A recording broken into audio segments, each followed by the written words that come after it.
Let's get back to bold predictions. What are the boldest things you believe this year that you would bet your own hard-earned money on? The other night, I asked you guys, pay close attention, because we were talking about a lot of in-the-weeds stuff on the show, and you paid attention, because when it came time to do bold predictions, I think I screwed one up. Scratch that. Producer Jesse screwed one up, and I just followed along because I was distracted and doing other things during the day. And so we've got to revisit it for the first time ever. We are redoing a bold prediction. Let's read it very slowly together. Lanning Muse from Macomb, Michigan. All Power 4 conferences will be won by new members of that conference. Yours truly the other night kind of took that to mean new teams will win every conference. Well, no. He means quite literally teams that are new to the conference this year, first-year teams, will win those conferences. Okay, this is a 10 on the boldness scale. So there you go. If that's what you're going for, congrats, you got a 10 on the boldness scale. This is not crazy in the SEC. Texas has the second best odds, OU, ninth best odds. Yeah, you can see Texas win this thing. The Big Ten, Oregon, second best odds, USC fifth. Absolutely, especially Oregon could win that. The Big 12, Utah's the odds-on favorite to win the conference right now. So if chalk holds in the Big 12, yeah, Utah could make that happen. Those aren't your problems. Your problem is the ACC, because you got to have SMU win it, because Cal's not doing it. Yes, they're an ACC school now. Stanford's not doing it. Yes, they're an ACC school now. SMU's got the seventh best odds to win the ACC. So you got to have all the other stuff pan out, and you got to have SMU do better than Miami, Clemson, Florida State. That's just not all going to happen. And I would even say just predicting a new team wins the ACC alone is like an 8.75 or 9. All four of them, that's a 10.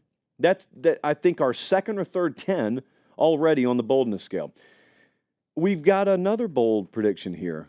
Jake the Snake loved your in-ring work, my friend. On the mic, second to none. But Jake the Snake from Carrollton, Georgia. Alabama wins the national championship. Pretty clean and straightforward. I'm going to make it an 8.75. They got the fifth best odds to win it all at plus 1,400.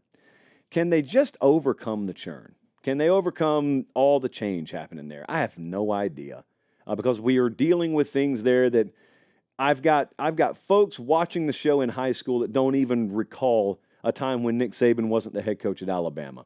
So there's a lot of churn. They got themselves a great head coach in Kalen DeBoer. They've got a great organization there that I think in time will do great things and could this year.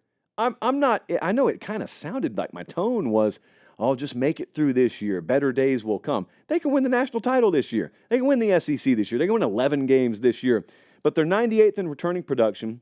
They lost their best football player in Caleb Downs, in my opinion. And that's redundant because it's my show, so of course it's my opinion. Does Georgia elevate from the pack this year? Does Texas or Ole Miss, will one of those teams or more than one of those teams, will they elevate from the pack? Because if they don't, and if the picture kind of remains wide open, then, hey, Bama may have, little first world flaws here and there, but if the rest of them do too, who knows what Kalen DeBoer can pull off year one. I'm calling that an 8.75. Number one, because it's hard to predict anyone to win a title in a 12-team playoff format in May. Even the really good teams. Predict Georgia. Who's the favorite, Jesse? Georgia and Ohio State are the favorites. Texas, I don't care. Pick any of them. You're going to get at least an 8 on the boldness scale from me on all of those, just because it's hard to predict the national champ. So 8.75 on Bama. Clemson. This is a really good one here for Clemson, because it's not just Clemson. So Gary from Trussville, Alabama said, Clemson will go deeper in the playoff than Ohio State. And we were trying to think earlier today. I don't remember anyone structuring a prediction quite like this. I love it. I really love it. Clemson goes deeper in the playoff than Ohio State. I made that one an 8.75 as well. Clemson plays 4 teams in the college football playoff top 25 odds. Can they afford to be 9-3? Just a random question there. Can they afford to be 9-3? Colin, you got their schedule right quick? I want to point something out. So Clemson opens neutral against Georgia in Atlanta. They're a 12 or 13-point dog, I think, there right now. So they also go to Florida State, and they've got some tough games away from home. They go to Virginia Tech November 9th. I think that'll be a dogfight. They go to Pitt the very next week. They've Louisville and at Virginia Tech back to back is not an easy stretch. My point there is, what if they're not noticeably improved? They're probably a 9-3 caliber team if they're not noticeably improved. Can they make the playoff? Now, if they are a noticeably improved team and they make the playoff, well, then obviously it's game on. And do they have a first-round bye? Did they win the ACC? Did Ohio State win the Big Ten? Someone could have a first-round bye. Someone could be playing in round one. Clemson will not be as good to start the season as Ohio State, I don't think. Now, that doesn't mean everything. It does mean a lot. It doesn't mean everything. There are talented teams that miss out on opportunities that maybe less talented teams take from them every year.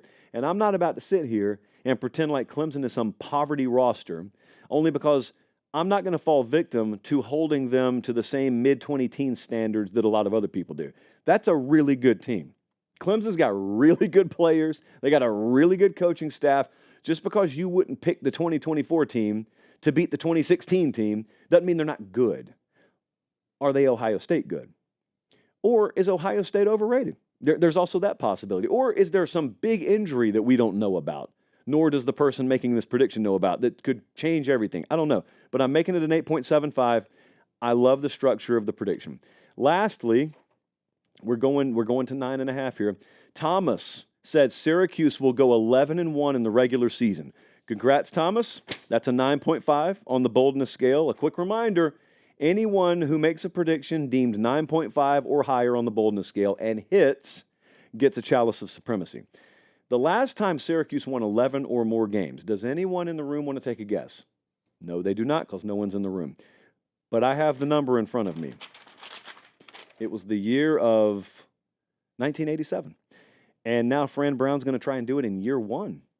So it sounds impossible, right? Not impossible, unlikely, but not impossible. There is a glimmer of hope here. FanDuel has their over-under win total at 7.5. And that's because number one, they have the number 16 team in the country in terms of returning production. The roster is much improved. They did really, really, really good and timely stuff in the transfer portal. They should, and that's a strong word, they should be 4-0 in their non-conference schedule. They got Ohio and Holy Cross and UNLV and UConn. The Syracuse folks would tell you, at least, I think we should be 4-0 against that. I don't know that if Barry Odom watches the show tonight, I don't know that he'll agree that October 5th date out there in Las Vegas should be a win for the Cuse.